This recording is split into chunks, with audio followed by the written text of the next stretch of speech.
Everybody knows what December's like in caravan parks or in campgrounds. Usually it's a really busy time of the year, but we avoided all of that. We avoided all the overcrowding, being packed like sardines into a caravan park. We avoided the expense, the noise and the stress of camping up at Christmas time. So what we did is we spent Christmas in a home. We didn't pay anything and we avoided all the chaos. Keep listening to find out how. Welcome to Season 2 of Big Lap Chats. And what you can expect this year is more of the same of last year. Me interviewing guests that are either on the road doing their big lap or have done a big lap or two and have that experience under their belts so they can share their hints and tips and experience with you. I just thought it would be a great idea to kick off with how we spent Christmas. This year we weren't at home with family, and that's our first time since we've been on the road that we haven't headed home to one of our kids' homes at Christmas time. What we did is rewind a few months back, and a friend of ours contacted a friend, I might add, who we met on the road in Whyalla. She contacted me. They live in Perth. Their mum and dad lived in the hills at Kalamunda of Perth, and they'd been let down by their dog sitter. So they were desperate for someone to come and look after their little dog Ted, and she thought of us. So we said, yeah, sure, no problems at all. 2.5 weeks, easy peasy. So we did that and we enjoyed it. We enjoyed the space. We enjoyed sort of living in a community. If you've been to Kalamunda, it's a beautiful community up there. Gorgeous setting, really leafy suburb, and lots to see and do in the Perth Hills as well. So that was our first exposure to house sitting. And then Christmas being Christmas and school holidays on top of that, we thought be a great idea to do some house sitting over Christmas. So we joined one of the very many house sitting sites, and I'll pop a list in the blog post and the show notes of the different varieties of house sitting and the ones that we used. So I just thought it might be an alternative for you for, say, next school holidays, or to schedule some time out in from your caravan while you're doing a lap. Naturally, if you are on a time budget, so you only have a certain amount of time, whether it be 6 months, 12 months, or whatever it is for you, it might not be an option. But for those of you that are on extended big laps or travelling full time, it might be just the thing for you. Now, why? Why would we want to do that? Well, it gives you a lot of flexibility, and it also helps with some savings as well. If you are looking to reduce your budget of fuel usage and caravan park fees, if you like camping, caravan parks and so forth, it can really reduce it. And so where was our house sit? Our house sit was on the outskirts of Margaret River, of all places. I know, it's hard, hey, but someone had to do it. And it was an organic farm, in particular an organic chicken farm, where they raised 100 chickens, and they also had Dexter cows as well. Now, the cows looked after themselves. There was a huge dam there, so they just ate their grass and drank the water out of the dam. We didn't have to look after them at all. And there was a beautiful Labradoodle called Diesel. And I've had a Labradoodle before, many, many years ago. And I just think they're the smartest dogs. They're really great companions. And if they're trained correctly, they're very, very intelligent. So we were roughly about 15 or 20 minutes outside of Margaret River. So it was nothing to jump in the car if we needed anything and head into Margaret River to stock up or whatever it is we needed. And our responsibilities, I fed Diesel a couple of times a day, so morning and night, and Kev looked after all the chickens. So he'd hop on the quad bike and go out to where they had a chicken coop that was a movable one for these 100 chickens. So he had to make sure that they were sort of locked up tight for the night. He didn't have to sort of shoo them into it. They naturally went in at dark and roosted. And then in the morning, there was an automatic door that used to open, and they'd off out for the day, like in their field where they were at the time. And then he would collect the eggs 3 times a day. And there'd be anywhere from about 80 to about 100 eggs per day. What happened then, he would have to take the eggs in and clean them up and put them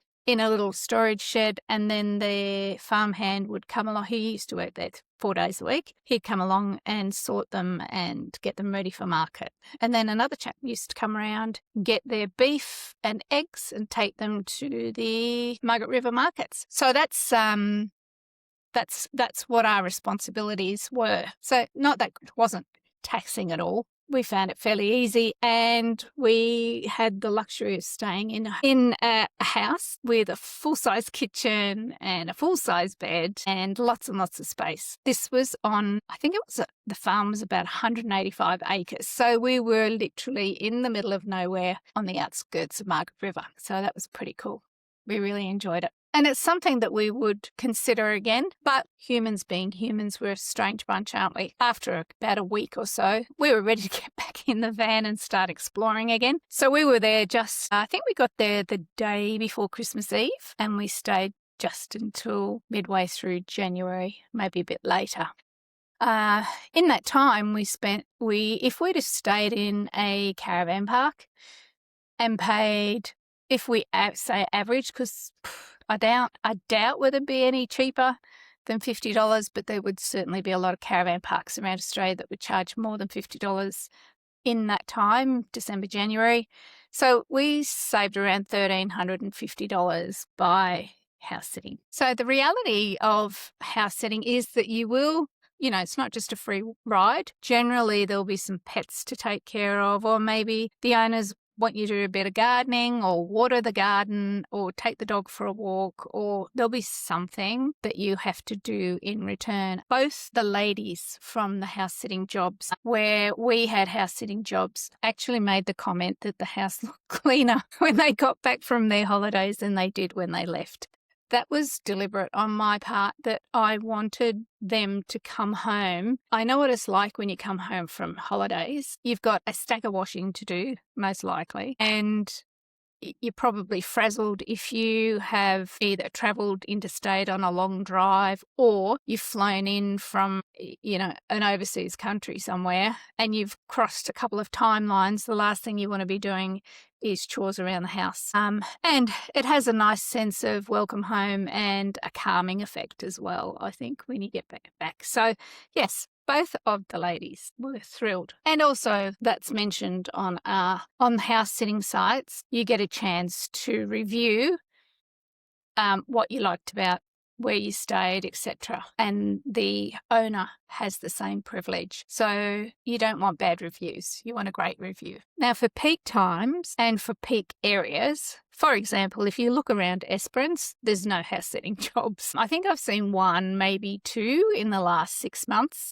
But that's generally during the winter time, because most people in that part of Australia, which is the southern coast of Western Australia, it gets some pretty nasty weather down there, a lot of rain, a lot of wind, and it's cold. So they probably want to escape to somewhere nice and warm. You can set up alerts. If you wanted to go to a specific area, you could certainly set up an alert for that. Now, if you do want to get started with house sitting, there's a couple of things that you need to do, and that is create a really strong profile and have some photos of maybe you with animals of some sort, dogs, cats, whatever.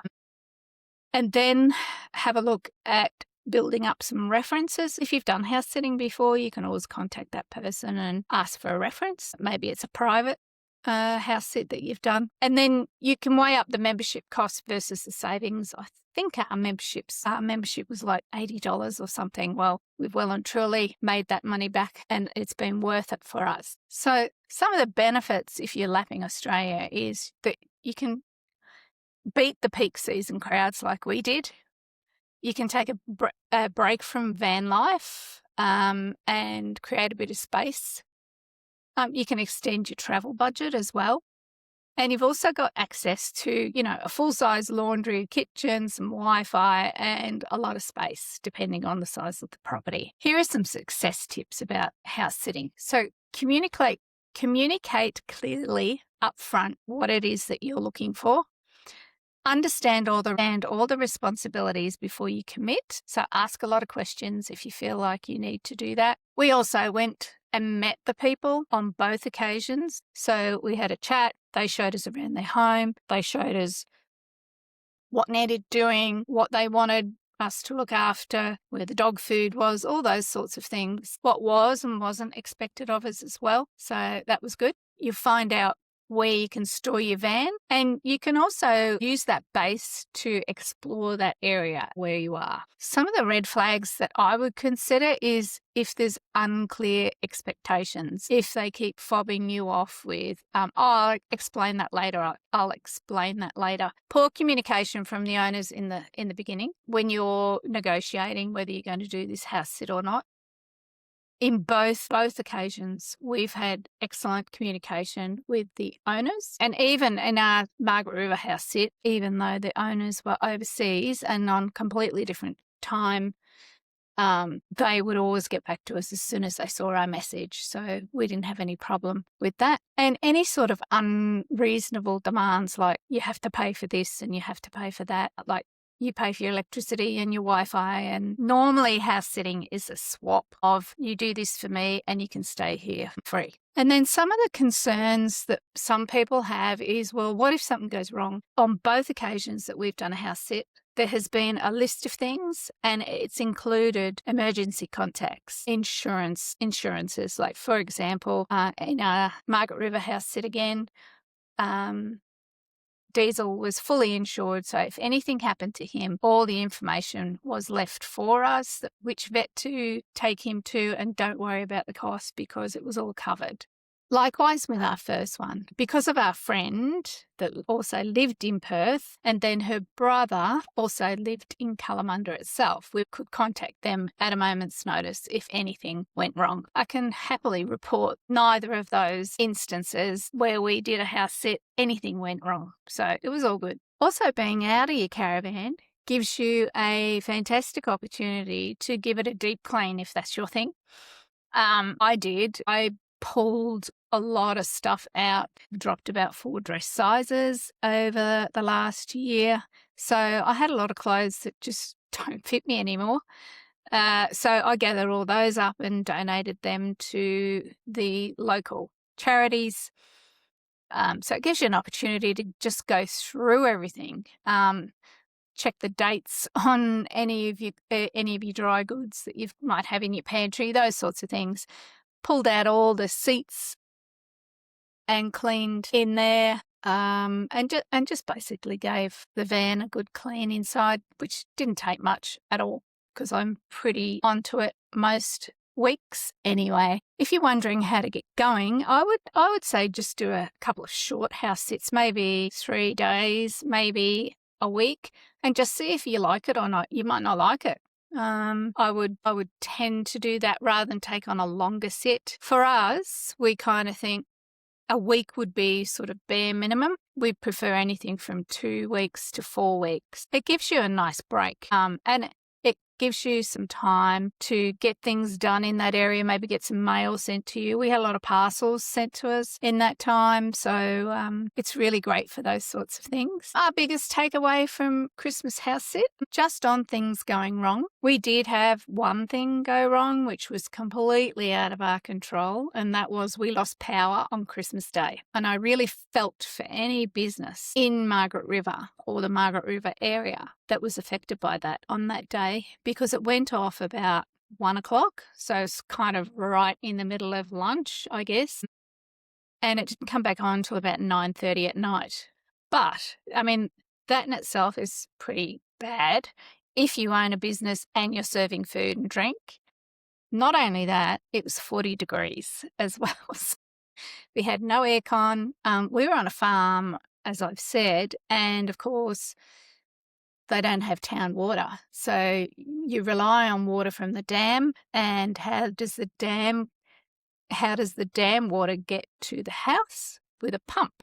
What runs a pump? Electricity. We didn't have any electricity, so therefore we didn't have any water either. So fortunately, our van was close by, so it didn't really affect us in any way.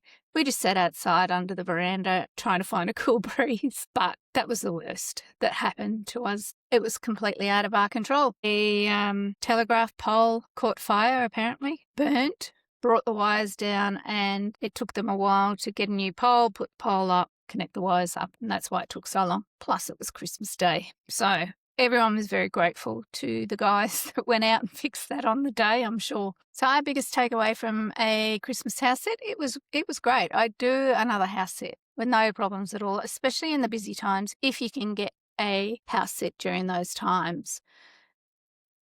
Naturally, it's going to be fairly popular, so you'd have to be onto it. So you'd have to get it all lined up fairly quickly, I would say. Give yourself a couple of months before that time that you're looking to house sit. So this week, maybe you'd like to look into one house sitting platform and see if it would work for you or not. Now, the next episode of Big Lab Chats, we're back with another guest, and I recorded this at the end of last year, and because we were sort of pushing way into December, I decided to hold it over for this year. So I'm really excited to bring you that next week. So listen in, and if you want to go back and listen to all of season 1's, you can either go to allaroundoz.com.au/podcast. All the podcasts are there, all the blog posts relating to the podcasts also there, or wherever you get your podcasts, whether it's Apple, Spotify, or your favorite podcasting platform.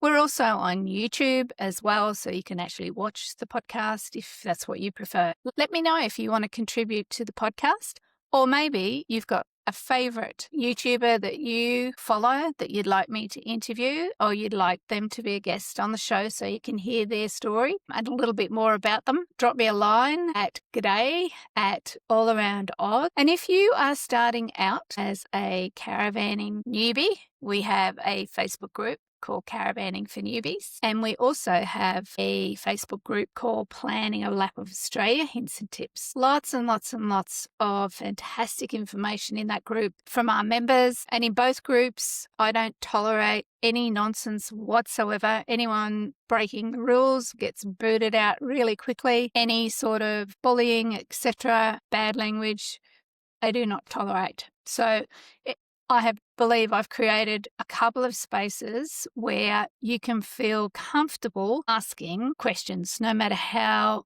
large or small or silly they might seem. So look for those groups on Facebook, and we'll see you in the group. Thanks for listening, and we'll see you next time.